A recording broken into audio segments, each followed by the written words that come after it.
Olá, muito boa tarde pro senhor, pra senhora, pro amigo, pra amiga. Boa tarde, meu amigo Percival. Boa tarde, Marcelo, tudo bem? Na paz, tudo ótimo. Ainda bem que hoje é sexta-feira. Hoje é sexta-feira! Hoje é quinta, olha. Hoje é sexta-feira! Hoje é quinta, olha. É mesmo, macaco. Eu tô crente que era sexta-feira. Eu tava crente que era sexta, hoje é quinta, olha. Repara só, e um amigo meu veio aqui me visitar, E aí, eu vou mostrar pela música, você vai saber quem é. Entrei pro grupo dele. Bota lá, meu filho, pra alegrar. Fala pra mim, fala o que você sente por mim. Oi, oi, oi, oi. Preta, fala pra mim. Abre aí se cola. Fala o que você sente por mim. Tá vendo lá? Será que Eu ensinei toda essa música pra ele, Preta. Sobe o som pra começar a quinta, véspera de sexta. Será que Vamos lá, meu garoto. É alegria. Será que E ele mandou, o nosso Beto Barbosa mandou um vídeo pra mim, ó. Mostra o vídeo do irmão. fala pra mim, fala o que você sente por mim. Marcelo Rezende, rapaz, eu sou seu fã. É aquele negócio que eu assisto sempre que você fica dizendo sapé caiaiá pra lá, sapé caiaiá pra cá. Esse bordão eu acho bom demais, Marcelão. Sou teu fã. Corta pra mim, Marcelo. Corta pro Percival. Você é sucesso. Um beijo, Marcelo Rezende. Sou teu fã. Veja, meu irmão, um beijo pro meu irmão Beto Barbosa, que alegra o coração de todo um país, com a Docica, com Preta e com vários sucessos que ganham destaque, né, em todas as paradas, na parada nacional. E eu falei nacional, e é melhor, ainda não tá na hora. Nacional é mais tarde. Vamos lá, minha gente, corta pra mim. Vamos lá, vamos tocar a vida. Mandar um abraço pra você. Ah, que bom, que bom. Tava estranho aquele seu pullover, hein, Marcelo? Seu quem? Aquele negócio que você tá vestindo, pullover lá, tá meio... O quê? Pullover suspeito. O que é o nome? Aquele, a pretexto de usar um agasalho, você pôs um pullover multicolorido. Sou homem, não usa coisa com esse nome, não, rapaz. Sou homem, rapaz. Esquisito. Me tira dessa bigorna aí. Eu, hein? Tá doido? Eu tô com cara especial.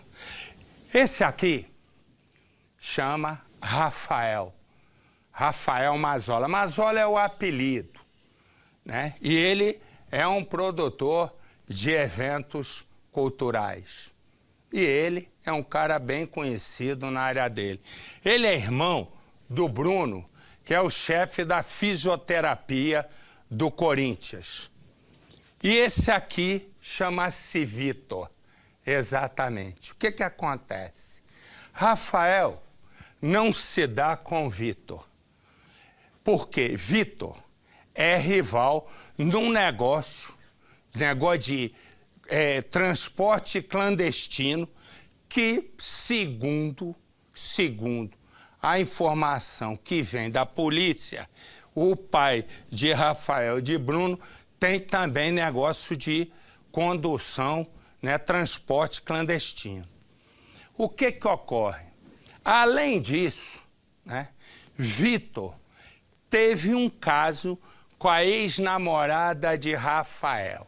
Então, repara, Rafael Mazzola, produtor de eventos culturais, este aqui é o irmão dele, Bruno, que é o chefe da fisioterapia do Corinthians. O pai dos dois tem negócio de transporte clandestino, segundo a polícia e segundo o repórter. O que ocorre? E esse aqui, Vitor, também tem e é concorrente no transporte clandestino da família de lá. Além disso, o que ocorre? Ocorre o seguinte, o nosso Vitor, que é o de cá e que vai morrer, ele teria ficado com a agora ex-namorada do foragido Rafael. Naquele dia, Vitor estava dirigindo um dos seus transportes clandestinos, um ônibus clandestino. Foi nessa hora que o Rafael entrou. e pum, Vitor acaba morto. Rafael foge e agora nas redes sociais o Disque Denúncia ofereceu R$1.000 para prendê-lo. E ele colocou, mesmo foragido, na rede social, ele disse assim: eu tô valendo tão pouco? Põe no Cidade. Um rapaz jovem, bonito e bem-sucedido. Nas redes sociais, Rafael Maziotti de Oliveira Alves, de 35 anos, demonstra estar feliz e despreocupado. Mas Mazola, como é conhecido, produtor de eventos, famoso em Nova Iguaçu, na Baixada Fluminense, esconde um crime no passado. Ele é foragido da justiça. Tudo aconteceu em abril do ano passado. Segundo a polícia, o pai de Rafael é dono de ônibus piratas que circulam entre Queimados, na Baixada Fluminense, e o Leblon, na zona sul do Rio. Ele teria tido prejuízo por causa da concorrência. De acordo com as investigações, Rafael tomou as dores do pai. Ele também teria tido um problema pessoal com o dono do outro ônibus pirata, Vitor de Lima Mesquita, de 33 anos. Um desentendimento por causa de uma ex-namorada. Resolveu, então, acabar com o rival. Segundo a polícia, era por volta das 5 da manhã, quando o assassino fez sinal para o ônibus pilotado pela vítima parar. Rafael é irmão do chefe do departamento de fisioterapia do Corinthians, Bruno Maziotti, que já tratou de celebridades do mundo da bola, como o ex-jogador Ronaldo Fenômeno. Por telefone, Bruno garantiu que o irmão é inocente e que não sabe onde ele está. Por orientação do advogado, não quis gravar entrevista, mas disse que logo tudo será esclarecido. Já a família da vítima quer o suspeito atrás das grades. Eles não têm dúvida da autoria do crime. O filho dele hoje sofre demais com a ausência dele. A mãe dele emagreceu 22 quilos, o pai 18 quilos, não saem mais de casa. A justiça decretou a prisão preventiva de Mazola, mas até hoje ele não foi encontrado. Ele responde por homicídio qualificado, por motivo fútil e sem possibilidade de defesa da vítima. O Disque Denúncia oferece recompensa de R$1.000 para quem oferecer informações que levem ao procurado. É difícil para a gente saber que esse assassino ainda vive aí curtindo noites, postando foto em Facebook, com a certeza da impunidade. Quando lançou o Disque Denúncia com R$1.000 de recompensa, ele debochou da polícia, dizendo que ele valia muito pouco. E esta é a imagem do homem que está foragido. Se você viu esse homem, se você conhece esse homem, se você sabe onde ele está, ligue. Ligue para o Disque Denúncia, ligue para a polícia e a sua identidade vai ser mantida no mais absoluto sigilo. Eu vou direto ao Rio de Janeiro conversar com o nosso Hernani Leva Bala, porque o nosso Hernani tem mais informações. Diga lá, Hernani. Olha, Marcelo, a polícia acredita que algum parente esteja acobertando esse foragido da justiça. Inclusive, isso já está sendo investigado e essa pessoa pode ser responsabilizada. Os investigadores da Divisão de Homicídios conseguiram algumas informações dando conta de que esse homem estaria escondido ou no estado de São Paulo ou em Minas Gerais. Isso está sendo apurado a endereços que estão sendo checados, portanto, ele pode ser preso a qualquer momento, Marcelo. Valeu, Hernani. Obrigado, querido. Daqui a pouco o nosso Hernani volta. Me dá aqui os dois, faz favor. Olha que moça linda. Ela se chama Renata. Renata tem 25 anos. E por um ano ela namorou o cara que está aí do lado, que se chama Mário. Bonita desse jeito. Ele totalmente inseguro. Ele passa, né, a pressionar a moça e mais do que isso. Ele pressiona e ele é drogado, além de tudo. Ele se separa. Ela diz, ó, eu não quero mais nada com você. Nada. Aí, resumo. O que aconteceu? Aconteceu o seguinte. Ele foi e correu atrás dela um dia. Ele deu uma mordida na moça que arrancou o nariz. Eu nunca tinha visto isso. Ela já fez 10 cirurgias, exatas 10 cirurgias, para tentar reconstruir o rosto. Ele foi condenado, já foi até condenado, a 6 anos de prisão. Sabe quantos dias ficou na cadeia? 29 dias. Os advogados alegam que ele é 13, que ele é doido, né? E por isso não tem, né, responsabilidade sobre o que faz. A justiça concordou e agora ele já está em liberdade. Põe no Cidade.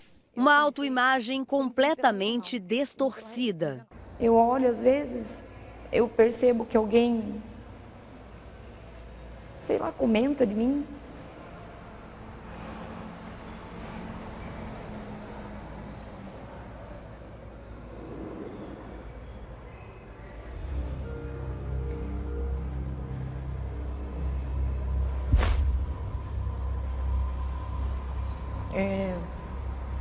O medo do que as pessoas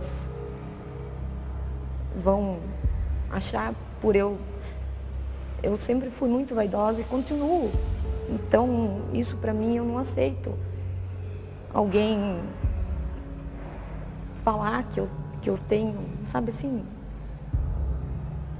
Essa mulher que não consegue encarar ela mesma é Renata. Ela ficou assim depois de ter sido atacada pelo ex-namorado Mário, que feriu a jovem gravemente no rosto e ela quase perdeu o nariz após levar uma mordida. Renata diz que viu a morte de perto. Vi a morte com os meus próprios olhos, de muito perto. Renata ainda enfrenta problemas para respirar e nem com muito esforço próprio e acompanhamento psicológico ela consegue se livrar dos traumas. Para gravar essa entrevista, a jovem escolheu essa lanchonete para contar o drama que viveu. Depois que Mário, o homem que ela namorava há 1 ano e 4 meses, marcou a vida dela para sempre. Ao longo do tempo, já foram cerca de 10 cirurgias que a Renata passou até agora. Tudo para reconstruir o nariz. Inclusive, em uma das operações, foi preciso tirar material aqui da orelha para fazer uma espécie de enxerto, para que ela tivesse novamente a possibilidade de ter a ponta do nariz reconstruída. E nem toda maquiagem que a Renata puder passar é capaz de tirar uma cicatriz. A cicatriz que ficou lá dentro da Renata. Como é que é, Renata, essa cicatriz no seu coração? Ainda continua aberta. Ainda é muito triste ainda saber que eu ainda me olho no espelho e todos os dias eu tenho que me maquiar. Eu não saio sem maquiagem, é só eu que me vejo sem maquiagem. E isso vai ser para mim pro resto da vida. Só não é pior para ela do que lembrar do dia do crime. A foto de como Renata ficou depois do ataque de Mário é muito forte. E não vamos mostrar sem efeito na fotografia. Foi nesse dia que Renata viu que Mário não era apenas um namorado ciumento. Até o dia do crime, segundo Renata, ela não tinha notado o comportamento agressivo de violência de Mário. Naquele dia, os dois estavam sentados em um banco, namoravam, conversavam, quando de repente ele começou a tratá-la com agressividade. Renata não gostou, mas como queria evitar qualquer tipo de discussão, de briga, ela se levantou para ir até a casa dela. Mário veio com muita violência num ataque de fúria, agarrou Renata pelo braço e a obrigou a ir com ele até a casa de Mário. Aí ele começou a ficar mais transtornado ainda, começou a ter alucinações, ele começou a ver gente dentro do quarto e não tinha ninguém, só estava eu e ele. Ele começou a revirar o quarto inteiro, ele erguia o travesseiro, achando que tinha gente embaixo do travesseiro. Comecei a pedir socorro, aí entraram algumas pessoas no quarto, tentaram conversar com ele para ele parar, ele não parava. Ele só queria me matar. Ele falava, vou matar você. Acho que alguém conseguiu puxar ele pelo braço, daí ele foi e me mordeu meu nariz. Renata foi socorrida e Mário, naquele momento, não foi preso. A jovem queria que ele fosse acusado por tentativa de homicídio, mas o ex-namorado passou a responder em liberdade pelo crime de agressão grave.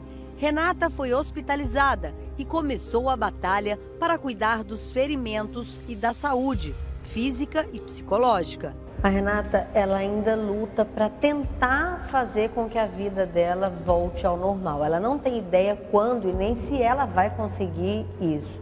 Só que já foi pior. Ela passou mais de 3 anos sem conseguir ou sem querer arrumar nenhum namorado. Agora, há cerca de 5, 6 meses, ela voltou a namorar. Agora ela tem uma outra pessoa, mas foi muito difícil para ela essa decisão. Por que foi tão complicado? Você não se aceitava ou achava, tinha medo de ser rejeitada? Como é que foi? As duas coisas. O meu namorado, hoje em dia, pra mim, ele é muito bom. Ele nem toca no assunto, não tem nenhum problema com isso. Para você ainda é difícil? Para mim é.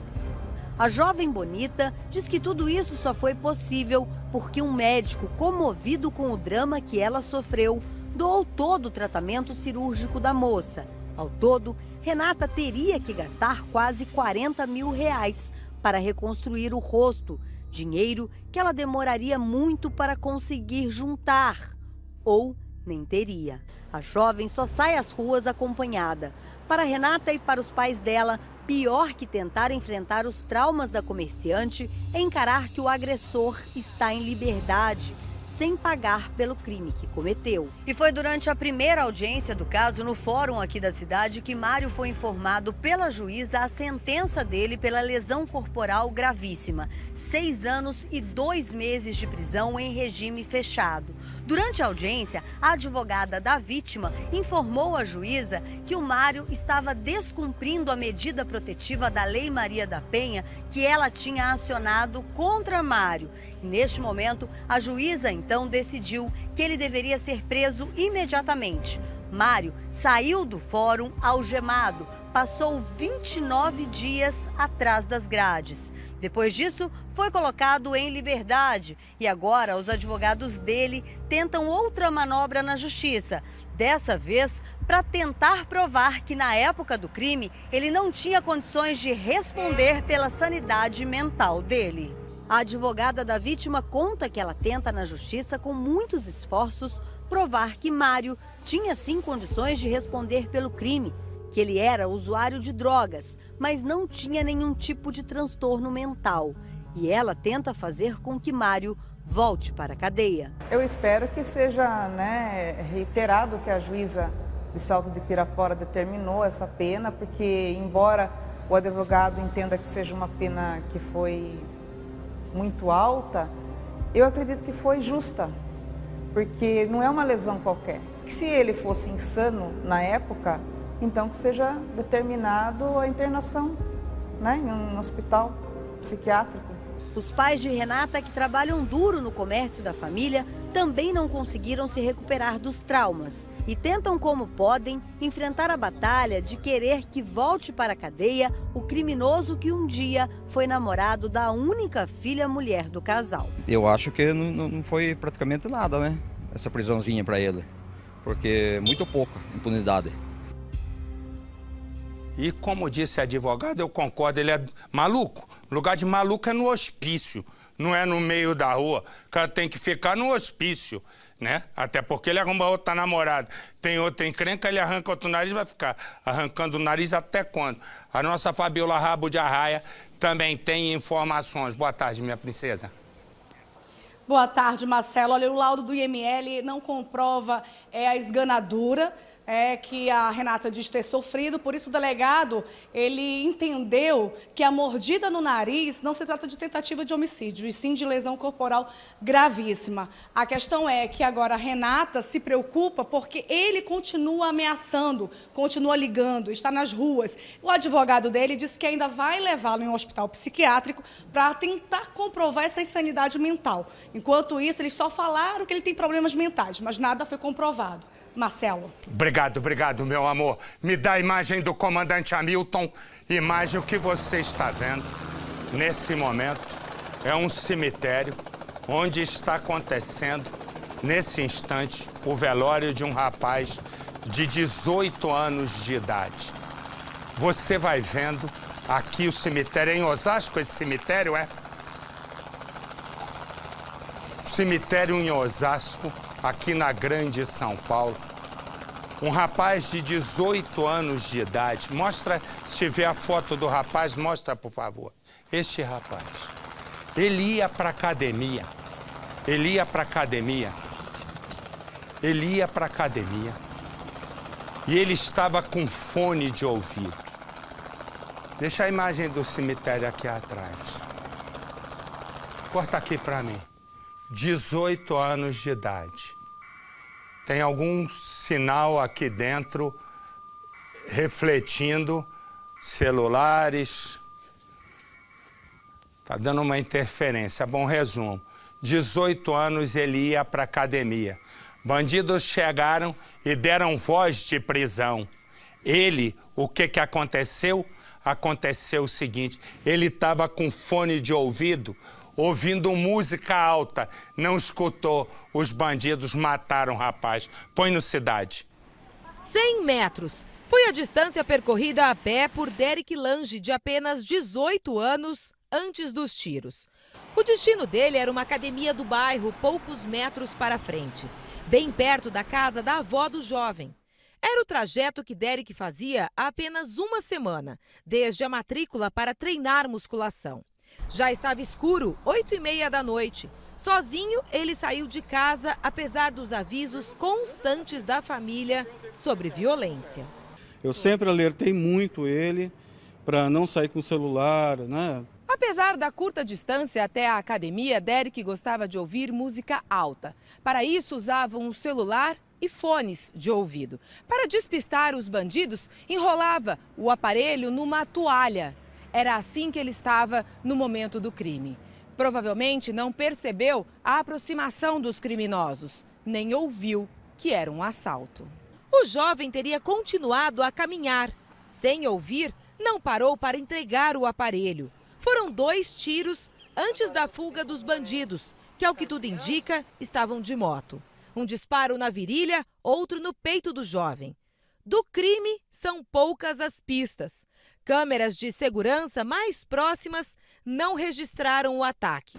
As principais pistas estão no chão, pela calçada.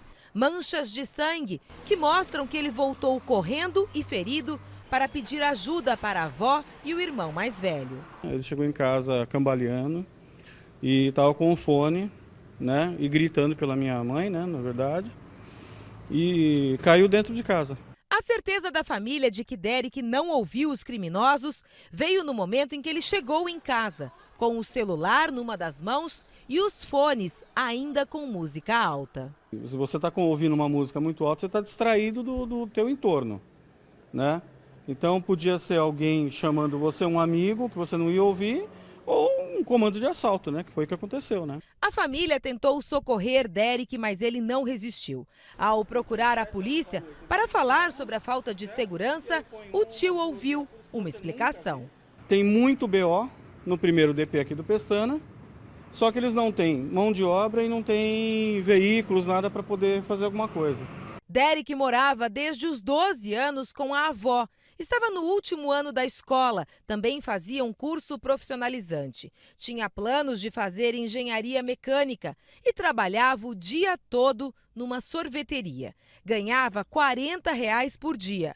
Juntou dinheiro para comprar o celular novo, que custou R$700. O antigo aparelho deu de presente para a avó. E eu vou direto com o nosso Bruno Peruca, porque a qualquer momento vai ser o enterro do rapaz e o nosso Bruno Peruca está exatamente no cemitério onde conversou com a família. Bruno. Olha, Marcelo, muito boa tarde para você. O corpo do Derek, né, de 18 anos, está sendo velado ali naquela capela mortuária. O enterro está marcado para acontecer daqui a pouquinho, viu, Marcelo? Às 5h30 da tarde, é daqui a pouquinho. E um detalhe que chama muita atenção também nesse caso é que o corpo do Derek está sendo velado neste momento e os pais dele, Marcelo, moram no Japão há 8 anos. No momento em que o corpo do filho está sendo velado agora, os pais no Japão estão trabalhando normalmente como se nada tivesse acontecido, porque os pais eles não estão sabendo que o filho foi assassinado durante uma tentativa de assalto. A família tentou já comunicar aos pais por diversas vezes, só que não obtiveram sucesso. A família não teve esse sucesso, viu, Marcelo? Então daqui a pouco acontece o enterro desse jovem. Imagina, né? O rapazinho está indo para a academia com um fone de ouvido alto, Os caras dão voz de assalto para ele. É um assalto, é um assalto. Ele não está nem prestando atenção, ele é para academia. Estava ouvindo música. E os caras, então, atiram porque o crime já decretou a pena de morte. Nós somos apenas os alvos, mas os bandidos, né, têm todo um código onde existe a prisão, que só não é perpétua, porque eles tiram do cativeiro em troca de dinheiro o sequestrado. E a pena de morte eles já decretaram faz tempo. Me dá a polícia invadindo, me dá. Você vai vendo, abre, abre, abre. Você vai vendo a polícia vai entrando. É uma operação contra a prostituição de luxo. Prostituição de luxo e tráfico de drogas ao mesmo tempo. Você vai vendo as imagens, já tem um aí preso. A polícia procurava um sujeito que se passava por policial.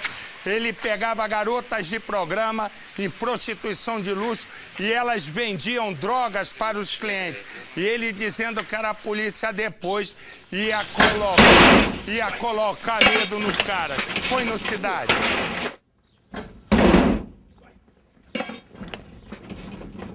Para entrar no mercado, a polícia precisou usar a força. O comércio era um dos locais investigados pela polícia, já que aqui morava um dos traficantes procurados. Ele não foi encontrado. O pai dele, comerciante, tentou fugir, mas foi detido.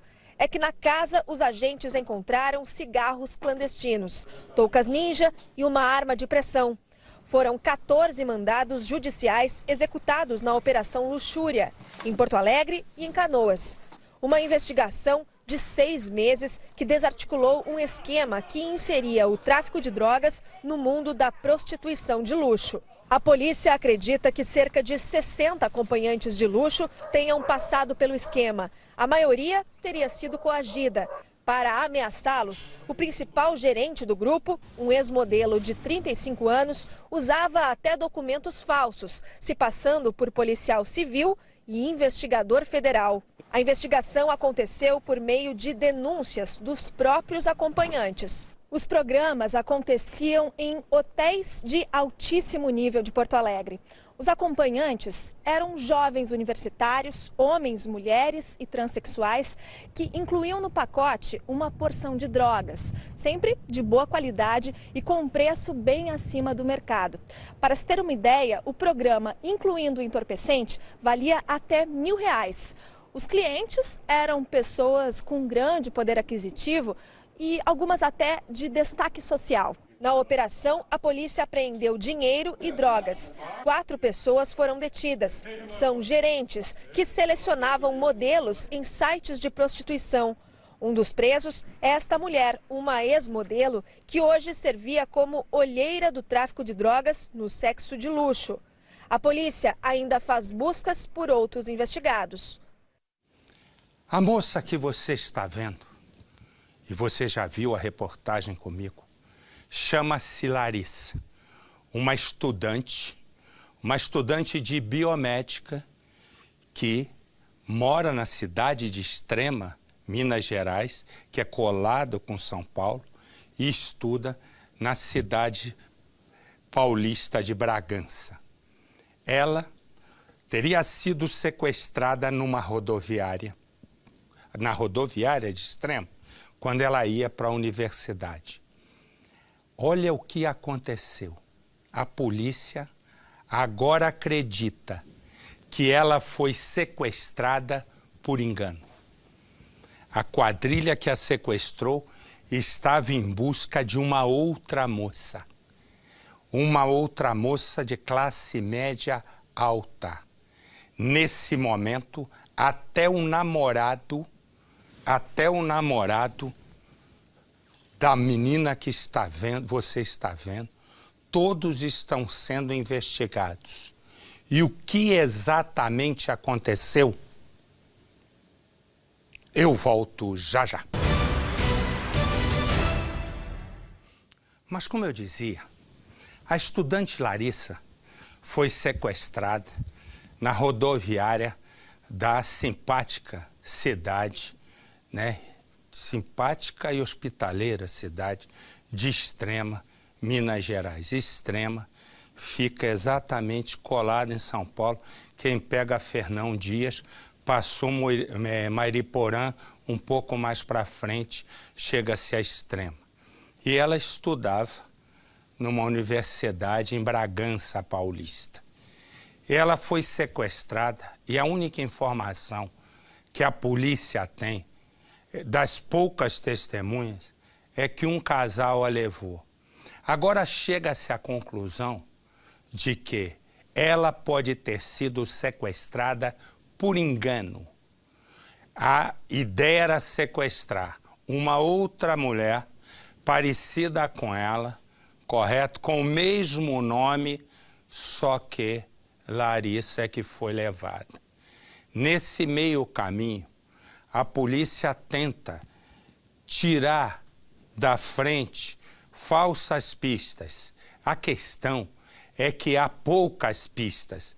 Até o namorado de Larissa já entrou na investigação, isto é, também passou a ser investigado. Tamanha a menina já está sequestrada tem 2 semanas. Exatamente. Põe no Cidade. Uma semana de mistério e angústia. Eu não como, eu não durmo, eu não estou vivendo mais. Nós não estamos vivendo mais. A estudante universitária Larissa, de 21 anos, desapareceu na cidade de Extrema, no interior de Minas Gerais, onde mora com a família. A saudade, meu Deus, a saudade, que saudade.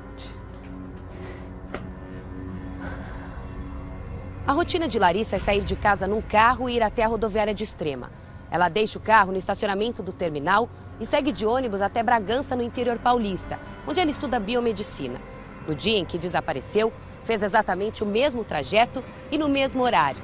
O pai, que costuma passar pelo estacionamento para dar tchau para a filha, não passou naquele dia. E assim que Larissa desceu do carro, foi abordada por um casal. O homem a obrigou a entrar novamente no veículo e os sequestradores fugiram com Larissa. Horas depois, o carro de Larissa foi encontrado.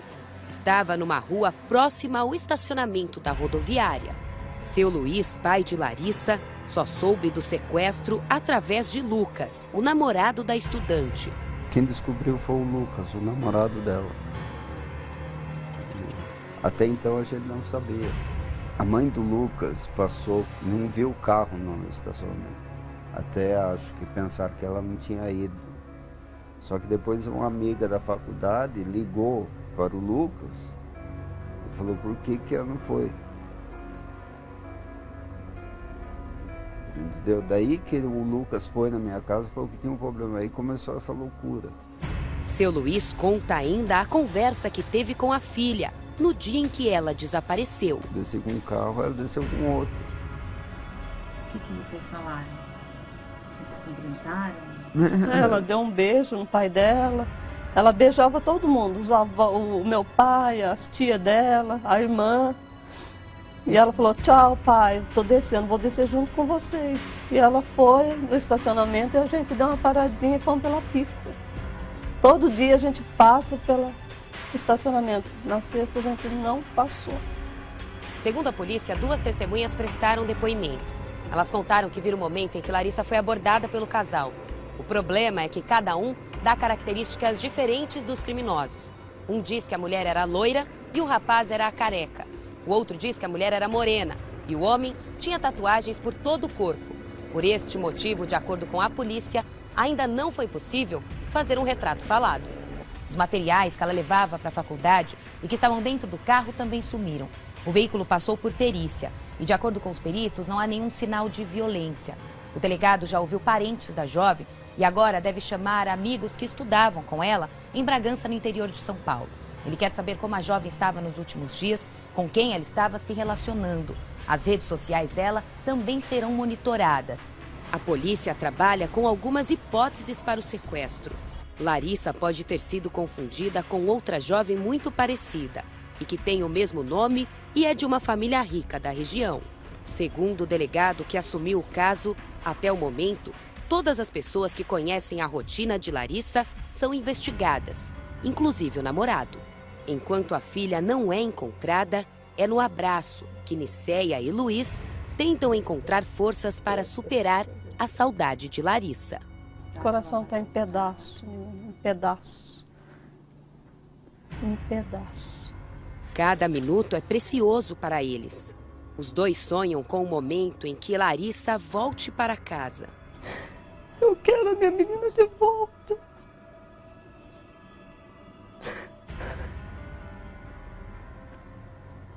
Depois do desaparecimento de Larissa, os pais decidiram sair da casa, onde eles moram também com a filha mais nova de 15 anos, e vieram para a casa de parentes. É que aqui eles recebem apoio de amigos, estão bem próximo à delegacia que investiga o caso e à espera de qualquer notícia sobre o paradeiro da jovem. Eles decidiram sair de lá da casa porque cada canto traz lembranças da filha. Se a gente for para nossa casa, tudo lá lembra ela, tudo. Além da investigação da polícia, a família também faz uma investigação por conta própria. Todos os dias eles percorrem ruas da cidade e também regiões de mata, sempre com este cartaz, com as fotos de Larissa. Além da investigação paralela feita pelos parentes, o trabalho da polícia é questionado. A gente sempre acha que está faltando, porque eles não dão notícias, você entendeu? Não abrem, não soltam um retrato falado. Nós procuramos o delegado, mas ele não quis gravar entrevista. Larissa namora há mais de 2 anos e está no 3º ano da faculdade. Segundo Niceia, a filha é dedicada aos estudos e muito apegada à família. Ela é muito família, muito agarrada em mim, na irmã, no pai. Aonde um vai, todos vamos. Seu Luiz está à base de remédios. Largou o trabalho e dedica 100% do tempo para procurar a filha. Eu abandonei meu serviço, eu abandonei tudo, abandonei minha própria casa. Eu estou vivendo para ela, querendo uma resposta. Pois bem, a menina está desaparecida, a angústia da família, é óbvio que tem toda a razão, mas a questão é que a polícia, nesse momento, ela não tem como fazer. É difícil explicar isso para uma família, mas nesse caso aí, não tem uma bola de cristal. Primeiro, está tentando encontrar, tem que cruzar os horários.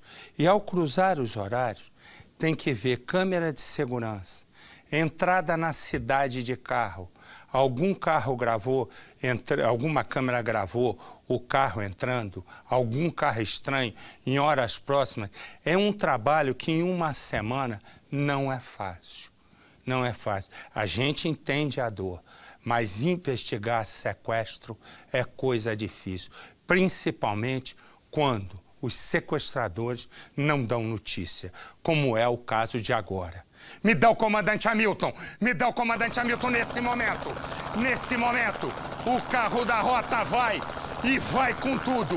E onde a notícia está, o comandante Hamilton já chegou lá. Vamos, moço, sai da frente, Hamilton. Marcelo, estamos acompanhando a viatura de rota, tem outras viaturas lá na frente, informação de assalto, Marcelo. Nossa redação acaba de nos passar, estamos confirmando, acompanhando a grande movimentação, resposta da rota na região oeste de São Paulo. Marcelo. Me dá o preso, vamos. Vamos, não atrapalha o homem. Esse homem era um dos criminosos mais procurados do Brasil. Ele comanda o tráfico de drogas, estava escondido aqui em São Paulo com uma identidade falsa. O nome dele é Rildo, põe no Cidade. No momento em que o homem apontado como um dos maiores traficantes de Minas era algemado na sede do DHPP paulista, foi registrado pelos próprios policiais. Não é à toa que Rildo Luiz Dias, de 43 anos, possui uma extensa ficha criminal. O bandido foi preso em uma operação conjunta das polícias de Minas e de São Paulo. O líder de uma perigosa organização, dessa vez, era procurado por um duplo homicídio e há 4 meses levava uma vida tranquila na maior metrópole do país. Na mesma operação, mas em solo mineiro, a polícia também prendeu a amante de Rildo, Jéssica Roberto Fidelis, e um dos principais soldados do traficante, Júlio César Lopes, o Juninho Boy. Rildo e os comparsas são suspeitos de executarem 2 jovens na entrada de uma comunidade na região noroeste de Belo Horizonte. A rixa entre as partes teria começado porque os rapazes roubavam carros e abandonavam os veículos no bairro Santa Cruz, principal área de atuação dos traficantes liderados por Rildo. Há mais de 20 anos, Rildo é um nome conhecido das polícias militar e civil. Em 2013, ele foi preso com mais de 1 tonelada de maconha e 36 quilos de cocaína pura. Toda a droga empilhada na delegacia foi encontrada em um caminhão e ia para um sítio, usado como depósito pela quadrilha. Até uma máquina de contar dinheiro, igual aquelas que vemos em agências bancárias, estava em poder de Rildo. O dinheiro arrecadado com as drogas era lavado com casas e apartamentos de luxo, carros novos e empresas de fachada. A polícia agora promete rastrear os lucros do traficante. Apresentado pela polícia, o traficante se abaixou e escondeu o rosto. Com todo respeito ao trabalho seus, eu não tenho nada para falar para vocês, não. Quem contou uma história foi Juninho Boy. Ele disse que conheceu Rildo na cadeia, mas negou envolvimento no duplo homicídio. Eu tô tranquilo, isso aí não tem nada a ver com esse BO. Consciência tá de boa. Sossegado. Vivendo em São Paulo com documentos falsos em nome de Renato de Souza, Rildo conseguiu até certidões de bons antecedentes criminais junto à Polícia Federal e ao Tribunal de Justiça de Minas Gerais. Me dá a imagem do comandante Hamilton, me corta no helicóptero. Me corta no helicóptero, helicóptero Pelicano da Polícia Civil. Também já entrou na ação, você vai vendo a imagem. Também já entrou na ação em busca de criminosos no assalto. A polícia militar, a rota já está em cima. A polícia civil também entrou. Você vai acompanhando e conforme o comandante Hamilton for chegando no local, eu corto para ele, porque agora corta para mim. Esses 3 aqui, vou contar. Eles não relincham por modéstia. A modéstia impede que os 3 relinchem. Mas pode ser que na cadeia eles percam a modéstia, eles vão relinchar, dar coice, ficar tudo à vontade. O que eles fizeram? Eles foram roubar uma loja. Fizeram 9 funcionários reféns. Pá, tudo certo. E um dizia pro outro, é nós, mano. E outros, é nós. E ele lá, e os caras refém. E eles, cheio tudo de eletrodoméstico. Uma alegria, monstro. E o outro disse assim, é nós, mano. Agora com essa grana nós sai com as minas. E aí o outro, é nós com as minas. Resumo. As antas, um monte de câmera ali. E eles dizendo, bobagem essa câmera aqui. A gente depois leva o computador. O outro, o que é computador? Depois eu te explico. A gente leva tudo e tá tudo certo. Eu disse, que beleza, que maravilha. A câmera mandava imagem em tempo real para uma empresa de segurança, que em tempo real chamou a polícia, que em tempo real meteu essa zebra na cadeia. Põe no Cidade. Entre os objetos recuperados estão máquinas fotográficas, celulares, tablets e videogames avaliados em R$120 mil. Havia ainda R$850 em dinheiro. Tudo roubado nesta loja da Avenida Francisco Marengo, Jardim Dona Benta, em Suzano, na Grande São Paulo. O assalto aconteceu depois que o expediente terminou. Os suspeitos invadiram a loja quando a porta foi aberta para a liberação do último cliente, mas toda a ação foi acompanhada pela central de monitoramento de segurança por meio das câmeras instaladas aqui na frente. Os seguranças ligaram para a PM e em poucos minutos, mais de 20 policiais já cercavam o prédio. Lá dentro, o subgerente e 8 funcionários estavam sob a mira de um revólver.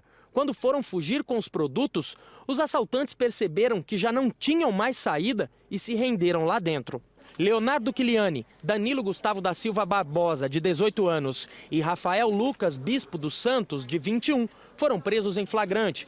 Eles estavam armados com esse revólver calibre 38. Segundo a polícia, havia mais gente participando do assalto. Você vai vendo, me dá a imagem desses 2 presos. Aí não, só tem um preso, outro é policial. Esse preso, mas são 2. O que que acontece? Eles assaltavam e roubavam motos. Só com esse, ele com outro. Quando a polícia chegou lá num canto onde eles guardavam tudo, eles tinham 4 motos já prontinhas para assalto, todas adulteradas. Põe no cidade. Paraisópolis, uma das maiores favelas da capital. O helicóptero da polícia sobrevoa a comunidade. O clima é tenso. Viaturas estão por todo lado. Os policiais procuram suspeitos de participação em arrastões na região. Com armas pesadas nas mãos, eles vasculham as vielas, entram em becos, sobem escadas, verificam cada moto que encontram pelo caminho. Revistam os motoqueiros, a mochila, os bolsos. Quem está passando também é parado. Motos em situação irregular são levadas para a delegacia. Durante a operação da Polícia Civil, 2 homens foram presos por receptação. Adriano Richard Silva Piedade e Davi Maxon Macedo Roque. 4 motos adulteradas foram apreendidas. Davi estava com esta réplica de pistola. Ele já tinha 2 passagens pela polícia antes de completar 18 anos, em situações semelhantes, sempre com motos roubadas. A diferença é que agora ele já não é mais um adolescente. A polícia apreendeu também bonés, celulares e 2 anéis. Outras operações como esta devem acontecer nos próximos dias.